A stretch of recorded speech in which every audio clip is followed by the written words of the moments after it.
I ain't gonna lie, those are Jeffrey Dahmer glasses, nigga. Yeah, why you think I have them on? I ain't gonna lie, Don't play with me, motherfucker. You were saying it. Don't play with me, motherfucker. We were talking about it earlier. I was like, hold on, pause. He has the glasses, though. He might be. I'm gonna take this hat off. You see the hair? Nah. Here, take a sip, G. Bro.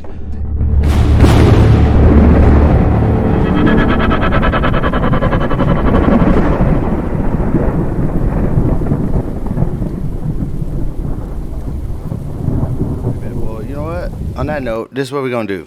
You know what I'm saying? What I'm gonna do is I'm gonna bring all y'all up to speed on what's about to go down. You know, but before that, I wanna let you know that we got the Omo interview out right now. Omo Motorsports. Go check that shit out. Shit's going up. Okay? Car parts. We got the King Wild B interview. Shout out San Bernardino, Moreno Valley, those areas. That's where he's from. You know what I mean? But today, we're back again. You know what I mean? You see the sign. I know you saw it already. Today, we got the Troopnastyy interview. You know what I mean? Let's give it up. Yes, What's sir. good? Yes, sir. Bell Gardens in the house. You feel me? Yeah. So, Bell Gardens, where you coming from?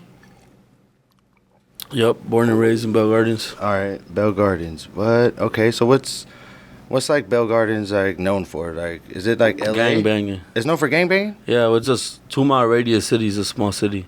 So, like, it's a bunch of gangs cramped up in that little tiny space. Oh, man. So, aside from that, there's not really too much going on in there other than just lots of gang banging, lots of, you know. All right, so growing up, you was all around you? Yeah, hell yeah. So it just kind of was like either you're part of a gang or affiliated. And if you weren't, you just kind of had to stay away from all that bullshit. But some way, somehow, you were always involved. Family members, friends, neighbors, something, you know? Something. So you always had to be, like, hood educated. Like, you really had to be, like, aware of what the fuck was going on. Even if you wasn't really part of doing anything, that's why you always had to kind of, like, all right, I got to have friends over here at least to, you know, back me up or something, even if you weren't trying to be part of that life. But, yeah, for the most part, at least, in my experience, that's how it's always been. That's dope. All right, cool. All right, so let's get into your boy right here. What's up, man? What's your name? What it do? Rosman on the beat. Rosman. This is my engineer. Engineer? Yeah. He's my engineer. So he has a studio in Orange. Okay. And we linked up maybe like 5 months ago or something like that. And then we just kind of decided to just make shit happen. And we've been working for about that long. Okay. So you're the engineer for all of his songs? Yeah. Yeah. Yeah. Like he's got a before, couple projects. yeah, from 5 months ago until now, everything's been with him now. Yeah. So you found like a lane where you're just like, I want to fuck with this, go hard with this consistently, just boom, Yeah. boom, boom. Well, I mean, I've been doing music forever since I was like tiny, bro. Like, But as far I've as been in him, the studios. last Yeah, couple so- months. Solid. Yeah, 5 months. Yeah. So like I took like a break of like maybe 2 years, so damn near 3, just trying to figure shit out for myself because when I left my label, a lot of shit was going on, and I just kind of felt out of place. I didn't feel like I had to drive anymore to just do what I was doing with that label. I just wanted to do something different, so it took me a while, and then I just got back in the studio, and then I met him through another engineer who also works in the same studio. And but we linked up, we clicked, and then we've been working and just getting projects done and shit. Okay, dope. All right, so you got a full studio and everything? Yeah. Yeah, full studio, everything, soundproof booth. Pull the mic a little bit closer to you. There you go. Yeah, it's a foolproof booth. Everything, you know, whenever you go in there, it's just a vibe, bro, at the end of the day. So that's what we try to bring you, you know, when you come through to High for the Night Productions. Okay. And it's crazy, man. You should come through one day and just I'm with it, catch bro. a vibe, bro. Yeah, I so swear, originally he had a podcast table. Yeah. So they were gonna do a podcast in there. That's lit. And then we just went in there, like, nah, we fucking full throttle studio. Yeah. That's dope. Yeah, I'm trying to find somewhere where I can, along the journey, like link up with somebody to where it's like I take what I've created already to take it to another level where we're both winning. Yeah, You know, of course. It's like I help yeah. you help me type of deal. You know. Yeah. Okay, so all right, so you said Bell Gardens. Yeah. Okay, do you know of an artist named fuck, I forgot his name now. Oh, SVG Preem, or what's his name? Savage Supreme or something? Yeah, I know who you're talking about. Yeah. All these artists that you're talking about. He's Bell Gardens, right? Is he? Hawaiian Gardens or something? I forgot. Yeah, I know who you're talking about. Some shit, I've crossed paths with him. Never really spoke to him like that, but through Sweaty Blue, all these artists come through in and out. So me and Sweaty Blue, shout out to Sweaty Blue from Paramount. Yep. I met so many fucking artists because every time you had a session, it would be like 30 motherfuckers in there. And you're just networking, huh? Yeah, like Just talking to all of them. Well, he would hit me up, and then I would just go, and I'll knock down hooks or verses. But so many artists would be there with him, supporting them, and just trying to, you know what I'm saying, get in the grind. And I think he was one of the artists, or at least if I'm not mistaken, or maybe I am. If it wasn't through him, it was through the Studio Z room that they had. I think it was Paramount as well. Right. I think that's where I crossed paths with him. Okay, dope. What type of music do you do? I do Latin trap and Latin trap. some reggaeton, yeah, but for the most part, I do composing. So I compose for a lot of artists, more so than my own music. When you say compose, what do you mean? Like I write people's songs. Ghostwriter? Not even that. Straight up anymore. writer? Just straight up writer, yeah. Okay, cool. So, like, it could be anything from writing a full ass song to needing help, or just kind of like vocal guidance or how to record properly to have shit radio ready. Oh, that's or hard. just commercial stuff. Okay. You know, so How'd you learn that? I just kind of just went with the flow of things. I got signed, I think it was 2018. I was working with the label and I was just doing my own shit, like as an artist. And then when I left, I was just always in the studio. But like I said, I kind of like fell off on my little groove and shit. And I was always there with other artists. So I just kind of was just like, oh, you should do it like this. You should do that. You should do this. And then they're like, oh, what's up? I got an artist that needs help. And then it just kind of went like that. And it just became a thing to where it just made me some money. So I'll be in the studio every single day. And this artist needs help. Or this person wants to be an artist. They just know how to rap. They write rhymes and shit, but they don't know how to structure a song. Yeah. They never been to the studio, and it just kind of just went through. By the time I look back, it's like, damn, I fucking wrote. No, because you're not lying, bro. There is a lot to, because I used to make music. I still do, dabble in and out, you know what I'm saying? Yeah. But it's like, I feel what you're saying, because there's a structure. It's not just I just go up there and say something. You have to know. You can build hype to a song. There's delivery, you know what I'm saying? There's a bunch of shit. So the better you are at that, to the science of it, you're good. Yeah. I mean, it's a process. A lot of people think that just because you could really freestyle on a beat, say you're in a party and you're like, oh, play the fucking beat, let me freestyle. I think that that's potential to be like a full-on artist. You can make money off that. Yeah. Like, keep it real. I mean, nowadays shit could go viral and then you pop off, but if you don't really know the music, like, down to its depths, then you ain't really doing nothing because you go viral and then you die off like everything else. Attention span nowadays is so short. Super short. Yeah, so you pop off right now and somebody else get better views on some bullshit, and now you're just old news and shit. It's crazy how it's like that. Yeah, but I mean that's how it is nowadays. So you gotta, like, even in music back then, you be able to do like a 6-minute song, fucking 10 verses or whatever, And people would listen to the whole thing. Yeah. So that was them Little Wayne songs used to be long as fuck. Yeah, but you would listen to the whole shit. I mean, to this day, you would still listen to that shit. The quality of music, But nowadays, it's just like, damn, let me just do a little a hook and a verse and probably another hook, and that's it. And like, it went from 6 minutes to 3:30 being like the average time. Now is 2:30, or like Central C, the UK rapper and shit like that. His song, the one that popped off, is like 1 minute and 30 seconds. That's literally a verse and a hook. That's it. Yeah. So a verse, hook, and saying something stupid for a couple seconds. Out. Yeah. Like straight to the point. All right. So you're talking about all the music and knowing on how to structure a song and doing all that. How do you feel about being media trained? So as far as this podcast, like, because you said you were signed to a label, you know what I'm saying, or are. Yeah. So it's like, is that like a thing for artists to be doing, is how to get trained to go on stage and talk in front of a mic? Yeah, so now it's like you had to be a character before you're an artist. You had to be able to connect with audience as who you are by yourself without the music. Like Cardi B, before she popped out with the music, she was just rowdy. Still is, just that's who she is. You know, so she built like audience and fans from that, and then she dropped music and she already had the support. So I feel like being in social media and just like, how you saying, doing podcasts and just like on a everyday type of shit, like locking in with your people is good because they feel like they're part of your life. Not just like, oh, let me post some music and then that's it. Just, you have to be a fucking character down here, like a show and shit, episodes and shit. Has there ever been a time where like maybe you had to do a song or a beat or work with an artist or someone that you didn't want to, but you had to because of the label? Well, when I was with the label, I'm not with the label no more.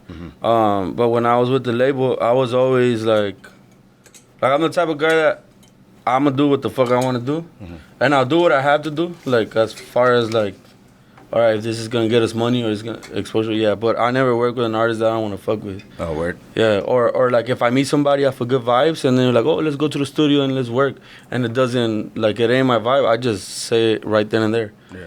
It's not like, oh, your shit is whack.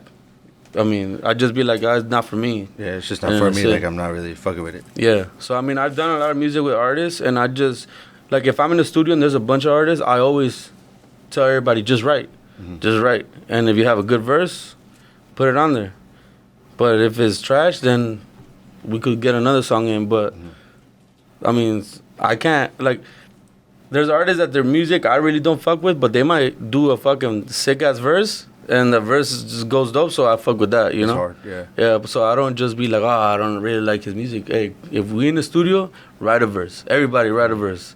Or a hook, whatever, and go in the booth, I mean, the worst thing we could do is just take it off. The best thing is that you stay on a song, and then that's it. Exactly. Yeah. That's crazy. All right, watch this. Let's say tomorrow, music, everything, all that shit is just gone. What's number one thing you're going to? What's the first thing you're going to go do to get some money? Tattoos and I cut hair. Tattoos and you're a barber? Yeah. Okay, bet. So it's all gone. Just disappeared. I don't know why. Yeah. Tattoos and cutting people's hair, you're getting bread. Yeah. Nice. That's what I was doing. I had my own barbershop too. So Before this? Yeah. Before, like, I was really into this music, I had my own barbershop in Linwood.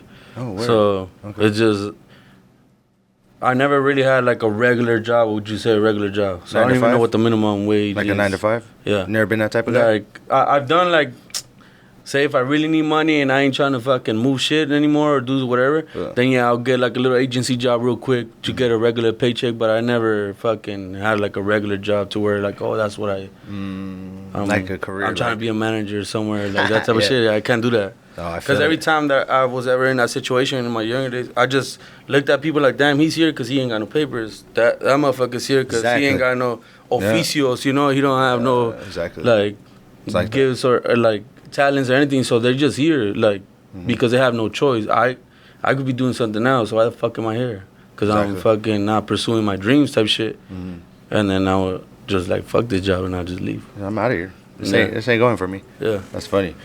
All right, that's dope. So, what type of complications do you run into, like, making songs with artists? Because, like, you're not, like, full Spanish and not full English. I mean, the language barrier ain't nothing, because music is universal, you know? I've done music with motherfuckers from Italy. I don't understand shit they saying, but it sound good. You feel Fuck me? it. Yeah. I think the only complications that I get is the process, or the creative process. Like, some motherfuckers like to drink and smoke. Some people like to do shrooms. Some people like to snort some lines, whatever, you know? But sometimes certain artists go in the studio thinking it's a fucking party. So what they do is they fucking get all fucked up, and then we're like 10 hours in the fucking session, and you haven't even recorded a 30-second hook. Yeah, you know? Keep fucking up. Let's run it back. Yeah. I know them. I remember them times. So it's like, for me, every day of the week I'm in the studio. Literally 7 days a week I'm in the studio. I see that. So when it's my day, it's one day, which is Thursday. Tsunami Thursdays or Troopnastyy Thursdays, that's what we call it. So when it's my day, I'm very selfish with my time in the studio. So it's just me and him. As you should be. Yeah, so there's like my team, which is my brother, who's outside. Unfortunately, he can't come in. Well, we might have to go grab him. Yeah. So he's part of my team, my videographer, and then my engineer always. This and guy, then right? Videographer? Yeah. Shout out to AR Productions over here, the homie Spanky. We'll get him on in a minute. Yeah. Little guest appearance. So the first few hours of my session, I don't want nobody in there but him. Nice. And then after I already have my little, vibe, then I start answering calls. Like, pull up on me. But I like to get my work done. And then when I have other artists, I hear music and I want to be in the booth. It's so easy for me. I don't even write. Like, I just kind of just let things flow. And just pull up. Yeah, like, I don't ever write my songs. I don't pre-write shit. I just pick beats right there. And then I just kind of go with the flow, be in the booth. But when there's other artists, I just kind of give them time. I just sit back. Because I could be hogging the booth and just get work done, and they feel some type of way. But I let them like, all right, let's see how the creative process is, and most of the time turns out to be the same. Like they turning up and they're talking to everybody, and then they forget that we're in the studio session, and that's like tough on me because it's just like, oh shit, let's get the work done first and then talk after or whatever. Yeah. But I'll never say nothing. Everybody does whatever with their time, whatever they want. You know? Yeah, you gotta put their little piece of the puzzle in. Yeah. That's dope. All right, so how do you separate gangbanging from music? Because, you know, let's keep it real. Gangbanging, the streets, the hood, all that shit, and the culture of it is hip-hop at the end of the day, no matter what state you're from. Yeah. You know what I'm saying? So how do you separate it? Because, you know, both of them, they can't go hand in hand. Yeah. One of them has to happen more than the other. Yeah. It's not a 50-50 thing. Shit. My music is trap, so most of my shit talks about hood shit, but it's not really gang focused. It's more getting money, you know? So, I detach myself from a lot of shit that I was involved in, you know? But I don't fucking promote gangbanging on my music. I always rep Bell Gardens, but I never say, oh, I'm from this set right here, I'm from this, or shout out the homie from... I don't do that because... Straight banging, yeah. Yeah, so... I mean, so other artists do it, and it works for them. That's just not how I move, though, because when I got my big situation, I had barely left Bell Gardens in the sense of all my ties. I just wanted to change my ways because I have a daughter, bro, and I have a son, so it's just my daughter's in the age right now where she wants to be hood and shit like that, so... Really? Yeah, like, there's a lot of things that go into how old that. is She's 12. Trying to be hood at 12? Yeah, she lives in East Los, bro. So Oh, you know no. how that shit goes. If motherfuckers get stabbed. Heard about it. I just went to her school a couple days ago. Yeah. She had a little run-in and stuff like that. But it's not some shit, like, it's already happening, and it's not some shit that she sees on me. Like, you get what I'm saying? Like, I'm not out there and, like, on some real gangster shit, and it's already happening with her. So I could only imagine if I was really on that shit, what path she would take, because I'm a big influence in her life. She follows me. She's a daddy's girl, you know? Yeah. So, like, the Bell Garden stuff, I mean, I have it in my heart, but my music is never like, oh, let me rap about something. It's not, because I'm always just going to be in the same loop, you know? Some people want that lifestyle, like, all their life. I don't. I just happen to grow up right there, and, you know, my character was built off of that. And I can't really change how I am as a person, but like all that shit is not like where my focus is at. And then when I got signed, I was forced to be to make these changes. Like, oh, what kind of artist you want to be? You want to be a hood star, or you want to be global? You want to be popping off over here? And once I started, like, and I was really like going heads, like with my manager, like bumping heads hard, because all I wanted to do was get back to my hood, you know? But once I made these changes, it's just like, damn, a lot of doors opened up, and I seen myself with big artists just chopping it up, and in the studio with big motherfuckers I never would have ever thought I would be with, you know, in the studio and shit like that. And it's just like, all right, shit, this is where it's supposed to be. Exactly. Speaking of big artists, weren't you in the studio with somebody big? Berner? Yeah. So this Berner situation is about to be almost 5 years that I met him. Okay. So the way it happened was I was doing trap music, and my manager at the time, his name is Lulu Torres. He's like a legendary manager. He was shout out him. He was with Pusha T, and I mean he made big moves for the Latinos. To this day, he's making big moves. Right. Me and him, we had a falling off, because I was going through some shit, you know? And I was still trying to figure out who I was as a person, not even as an artist, so I just kind of, like, left the label. But at that time, I was doing trap, and then I was like, shit, I want to do reggaeton, because I feel like I got that, you know, that little swag to it. So I was trying different genres of music, and then I did a song which was basically R&B, but in Spanish. Yeah. And my manager didn't fuck with it. R&B like, in Spanish? That sounds hard. Trap and beat. I got to hear it. So, I did that song, and my manager showed up, and he was tripping. He was like, what the fuck are you doing? This is not what we're doing. We're doing trap shit. You know, we're doing his shit. The fuck you doing? Singing and shit like that. And I was like, trash that shit. And I was like, nah. And he's like, trash that shit, trash it. And I shelved it. Shit, collecting dust. Yo. And then one day I was in the studio, and I was fucking bored. I was going through all my old files. I fuck with it. Like, it ain't like, oh, I'm in the, you know what I'm saying? Like, just real smooth singing and shit like that. And I just posted a clip on my story, and within not even 2 or 3 minutes, boom, like Berner seen it and he DM'd me. And then at that time, I didn't even know who the fuck he was, to be honest. I didn't really listen to his music. My brothers, my older brother, they knew who he was. I didn't know who he was. Did you have a lot of followers or something? No. Nothing? No. He just hit me up in the DM. What the He's like, yo, I really fuck with that music. I really fuck with that song. Mm-hmm. I said, and I told him, oh, well, I have management, but he ain't fucking with it. And they got in contact. All right. And boom, like it just went like this fast. And then Berner took me with Scott Storch and DJ Paul from 3-6 Mafia. Yo. And fucking Be Real. And fucking legendary Steve LaBelle, I think what was his.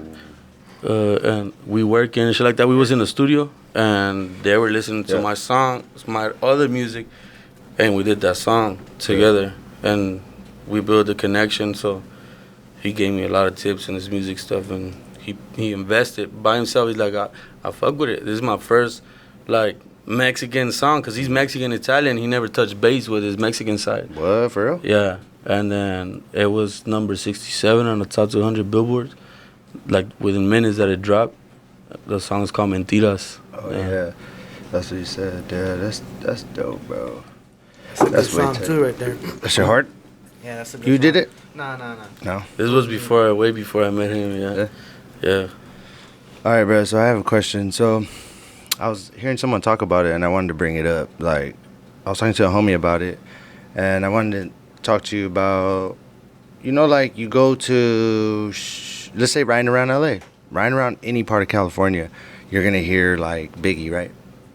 Okay, you ride through any part of California, you're gonna hear like Atlanta artists, Chicago artists on the radio, right? I wanted to ask you guys if you guys think like if you go to Chicago, New York, Atlanta, are you hearing West Coast on the radio? Because I don't think you do. I ain't been there. I feel like, to be honest, the West Coast don't get as much love as it's supposed to. Mm-hmm. You know?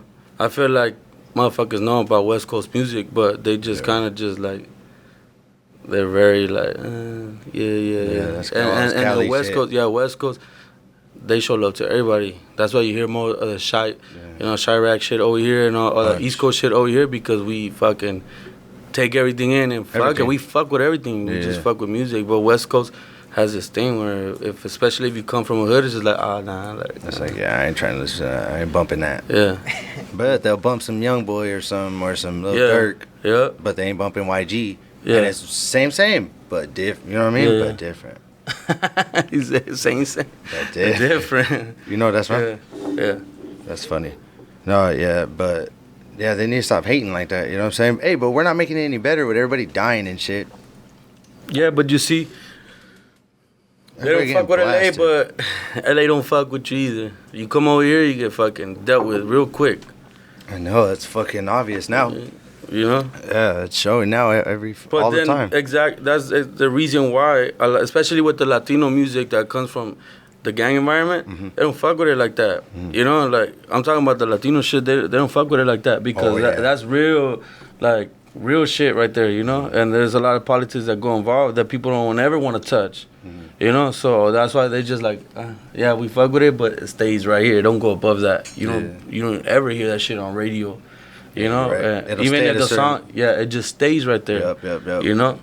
What is that? This like blackballed or something, or like shadow banned, where they just hold you back from moving forward. Like, but it's to prevent a lot of the bullshit that could happen, because it's not like like a Bloods and Crips. It's, you know what I'm saying? It's like all kinds, a list of fucking hoods, like, and it just doesn't work out. I think it's the image that you're giving out, or the like idea, like they don't want that shit to spread. Yeah. So that's crazy. That's where the question that you had asked before, that's where it comes from. Me not doing like, oh, let me rap about gang shit. It's just like trap shit. Let's get money, and it's hood shit still, but it's more plural. You get what I'm saying? Like, it's not like, oh, it's just in my hood. In every hood you get money. You know, like, and this is how we move, and everybody can kind of relate to that if you come from that hood environment. You know? Yeah, true. And the ones that don't, they'll just go the other way. Yeah. Just be like, fuck it. So that's the reason why I do music like the one I did with Berner too, you know? Because it's still like, it's more like singing, more like for the females. It still has like a little bit of hood spice to it, but it's not like saturated with that shit. So it works out, and that's how you break from just being gang music or Chicano music or West Coast music, what they call it, you know? Yeah. And I do other stuff, and it got me opportunities. My management got me an open verse too from Bad Bunny and Tory Lanez in 2016, 2017, I think. And it just like opened a lot of doors, like, and I was able to work with even more artists. There's this artist, her name is Melly Mel. She's like, they call her the mother of rap. She's I think from I seen something like that on Dominican your page. Republic. On your page, yeah, I saw that. She's big. She has a big following. She's an actor and everything. And I met her, it was Grammy week, and we were in Vegas. And at that time, me and Berner were cool. So Berner had me check in with one of his boys at a dispensary, and he hooked me up with shit. And he told me, Troop, my biggest advice is give the weed away. Make friends with motherfuckers that smoke and build relationships. This weed shit right here. And I met her. And it was an event, and, you know, artists, big artists, I know it, they fly out. So sometimes they don't have connects for shit, you know? So I had a big ass bag of cookie shit, you know, and she was one of the artists that was there, and they all wanted to smoke, and nobody had shit. So I had a bag full of shit, and I just opened it, and we smoked. And she like, oh, you ain't humble, huh? You just come in here and you think, and we built a relationship off of that. And now, 3-4 years fast forward, I have a song with her and Swifty Blue, you know, and that song originally I wrote. I met Swifty Blue for the first time. We were in a studio in Southgate, like in a back house studio. And it was just an idea. Didn't think nothing of it. And then, boom, Swifty Blue was like, yo, we're going to redo the beat. And, you know, I redid my verse. And we're going to get this artist. Her name is Melly Mel. I said, I know Melly Mel. That's my homegirl. And then, boom, we just got the song going. And, you know, it's a pretty dope song. Yeah. Yeah, that's dope. I was listening to that. Dang, that's tight. All right. Well, shit. Well, speaking about that, bro, real quick. You got a celebrity crush? A girl that's like, fuck it, or a guy. I don't give a fuck. Like, whatever. Jeffrey Dahmer shit. Nah. I don't think I do. Man. Hey, I ain't gonna lie. Those are Jeffrey Dahmer glasses, nigga. Yeah, why you think I have them on? I ain't gonna lie. Don't play with me, motherfucker. You were saying it. Don't play with me, motherfucker. We were talking about it earlier. I was like, hold on, pause. He has the glasses, though. He might be. I'm gonna take this hat off. You see the hair? Nah. Here, take a sip, G. Oh, damn. Yeah, fucking. What did he say? He said, why is it bubbly? Yeah. He said, why is it bubbly? Why is it bubbly? No, it's just like that. Drink that shit. It's the soda. It's the soda. Just drink it. That's weird. All right, but celebrity crush, real quick. I don't think I do. Shit. I don't know. Someone. Fucking Shakira? Fucking. Nah, fucking. Meg the Stallion? You know you like her. Come on, stop playing. Yeah, I mean, This is your shot right here. Yeah, right now. No, you know who? What? Tennis player. Her name is Paloma Ford. Little girl. There you go. Okay. She's a dope artist. Yeah. Yeah. I'm gonna send it to her and be like, yo. Paloma Ford. Yeah. Yeah, she's a really dope artist, and I would like was on social media, and then I seen somebody post her in her music, and I followed her, and it turns out the manager I had was gonna manage her, and I was like, hook me up, and it just never happened. Yeah. Damn, that's Follow player. my forward. All right, bro. Let's see. I got one more question that I have to ask you. Okay, so you're chilling, riding. You know what I mean? Riding in the whip. You got your girl with you, right? Let's say you got a girl. You got your girl with you, right? But mom's is coming along. Who sits in the passenger seat? You got your girl and mom's right here, and about to hop in the whip. Who sits passenger? Me and my girl in the car already.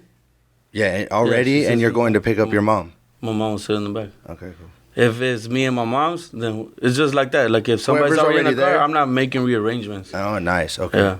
I fuck with that. Yeah. Yeah, because I was asking them. Everybody was getting all tight and shit. Like, but I didn't ask it right. I don't think it's that serious. Like if you was to meet my moms and pops, it's not like they're not like the traditional pops and moms. You know, the shit like they just get in the car. They don't be like, oh, sit in the front. Oh, you didn't let me sit in the front? Yeah, my daughter. That's a fucked different case. She sits in the front. up. Oh, Yeah. okay. And she'll let it be known that she sits in the front. Okay, so a specific rule like her. Yeah. Everybody else don't matter. Yeah.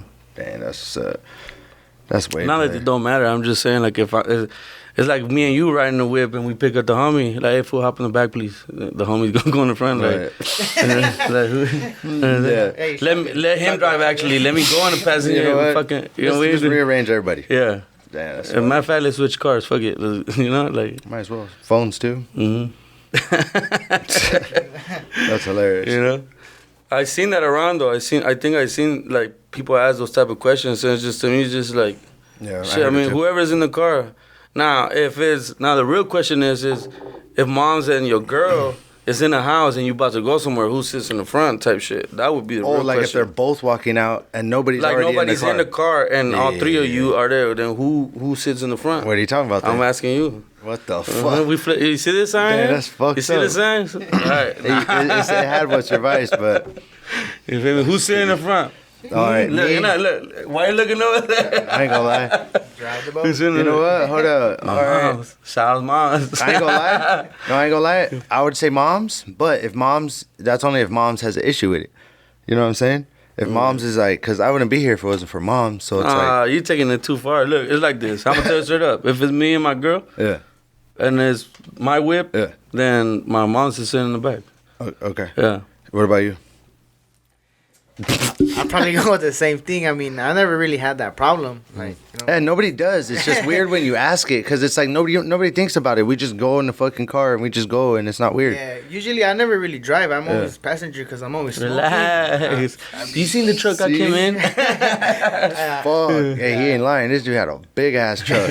That shit looked like a limo. I was like, damn. Oh, if the music was out the question, I'd just fucking do Uber, luxury Uber. Oh, you could. Make You money. have to slide in there. Yeah. Exactly, yeah. Yeah, making all the bread. All right, bro. Well, we're gonna head to the end of this, bro. And you know, as we were talking about it earlier, you know what comes at the end. Mm-hmm. You know what I'm saying? The end of the show. You know, I like to ask my guests. I don't like to say just artists anymore because, like, I like to interview more than just artists. You know. But I want to ask you guys. We'll start with you. You know what I mean? The name of the show. You know, currently in your life right now, what is your vice? First off, do you know what a vice is? I like altercations, bro. Like, I feed off of that shit. Like, I just like to be confrontations or conflicts and shit like that. Mm-hmm. Like a debatable situation where I come on top, and I feel like I do that in everything, even in music. Just a battle of things to see. So you be causing drama? I don't be causing the drama, but I like that shit. Like, in the sense that, I don't know, shit, everybody knows this about me. Like, What? well, I boxed for a long time. Oh, really? I stopped boxing, I had a surgery right here. I even got the boxing gloves started up right here. Oh, you do? Yeah. That's so, what's up. like, I love to fight, bro. But I'll never, like, okay. even when I'm out, I don't go out there looking for problems. It's just, I'm waiting for them. Yeah. Because I'm on always standby. Like, yeah, like, I'm drinking and shit, and no matter where I go, for whatever reason, motherfuckers always look. Or it's always I mean, me it's that the they pick. tattoos and the vibe. Yeah. They're going to look. Yeah. You know what I'm saying? It's just that my character, when I walk in, I'm never walking in somewhere like, ooh, Nah, walking in, except for like, today, I what's was up? like, damn, what the fuck? Man, Like, that's what the fuck it is. you know? Yeah. But Welcome. everywhere, like, even yesterday I was out and it was a situation where some guy was I'm wearing a Yankee hat, but I don't go for the Yankees. It's just a hat that I have, you know? Oh, nope. Oh, it sounds to me like you're from son. Can't I go said, well, for it that. sounds to me like you up in my face, motherfucker. Like, and he was wearing, what? He was wearing all Rams. Like, what's your team? Like, bro, you act like a fucking team. It's a gang, He was probably motherfucker. drunk Like, or something. but I'm saying, like, those type of shit, you know what I'm saying? He was sitting, and now the whole time he's just bumping me like, Oh, see, you could have gotten Rams dropped. house, Could have Rams gotten house. dropped. Yeah. So it's just like shit like that. I fuck with heavy. Like, I'm ready. He's like, yes, finally. Yeah, like, all right, cool. Nah, I feel And I'll it. be like, oh, what's good, G? No, what's good with you? I said, I'm fine. I'm always good. Always. I'm trying to be You know? better, though. What's up? Yeah, but I like the altercation, especially, like, the studio's not so much, like, an altercation is more like conflict, like, nah, the hook doesn't go there. Nah, motherfucker, let me sit down. I'm gonna show you the graph, and I'm gonna show you how the beats are, you know, shit like that. But outside of the studio, oh, I fucking love that shit. And it's like, at least once a month, and I'm not like, oh, that's a good thing, but once a month at least, I'll fucking boop out somebody. Yeah. Get Yeah. into something? Yeah, For sure, like for sure. yeah, like, but it's not like nothing crazy. It's just like if like I feel like there's tension, I always have to approach it. Yeah, you know, yeah. like if I'm sitting there like, hey, oh boy, looking at you, then I just go there like, oh, we good? Oh, All right, then we You good. addressed the situation right away. Yeah, because I don't like surprises. That's how I got stabbed in the face. Oh, You know, like seriously? I was too comfortable in a situation. I was out there drinking and shit, and I just went like this, looked away, thought it was cool, and boom, they hit me with a fucking screwdriver.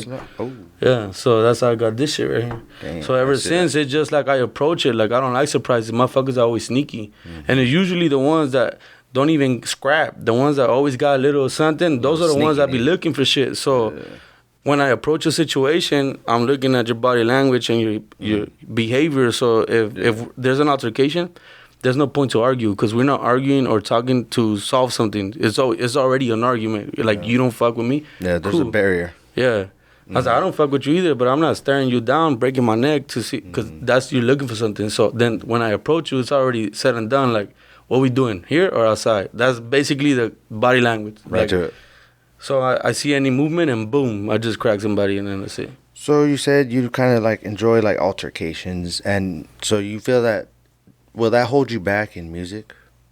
It has in a lot of things because I got down at the BET red carpet. They had an event through Empire, and it was an Empire event. They were my distribution. Ghazi, who was the CEO of that shit, was there, and he's like, "Troop, please don't." And I had beef. It wasn't even a rap beef, but it was considered like a little rap beef. This is artist that I went to the studio with. Like he invited me to his studio, and I worked with him. Then my song was on radio, and I was feeling myself, so I posted some shit. It was about me, like I feel like I'm holding it down now. And he took it offensive, and it was just like on social media, he was posting our shit. So when I seen him, I just literally walked up to him. But I had a meeting, I was having a meeting with my management, and it was like a bunch of artists and the CEO of the whole event. And I told my manager, like, yo, my bad, G, but I'm not no fucking bitch. So that fool's right there. And I told him, act on how you feel, because when I see you, I'm going to do the same. So I approached him, and I was just like, hey, homie, like, let's chop it up over here. Like, on the side type shit I was trying to talk, and he made a scene right there. Like, he made a scene. Damn, BT So- shit. Yep. And then I just fucking, boom, like, started swinging, and he kind of backed up into this door.